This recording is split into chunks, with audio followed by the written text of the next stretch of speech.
চলো বন্ধুরা, শুভ সকাল তোমাদের সবাইকে। আজ বৃহস্পতিবার। আজ আমার পুজো দেখো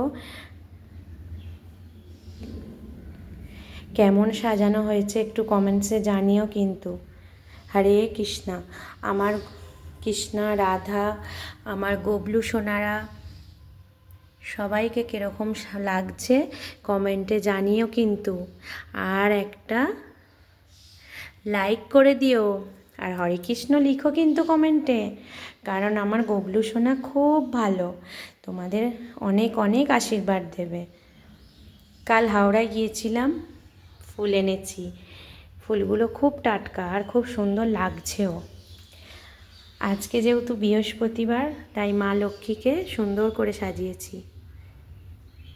এই যে আজকে প্রসাদে বেশি কিছু দিতে পারিনি। প্রত্যেক বৃহস্পতিবার আমি সন্দেশ দিই, মিষ্টি দিই, সব কিছু দিই। আর আজকে দিয়েছি বাতাসা, শশা, কলা, আর এখানে লক্ষ্মীকে দিয়েছি খেজুর আর শশা, কারণ লক্ষ্মী ঠাকুরকে তো কলা দেওয়া যায় না। বাকি সবাইকে দিয়েছি কলা আর শশা। আর আমার গবলু সোনাকে চিঁড়ে মুরগি দিতেই হয়। চলো, তোমরা কিন্তু কমেন্টসে জানিও আমার ঠাকুরদের কীরকম লাগছে। চলো, টাটা।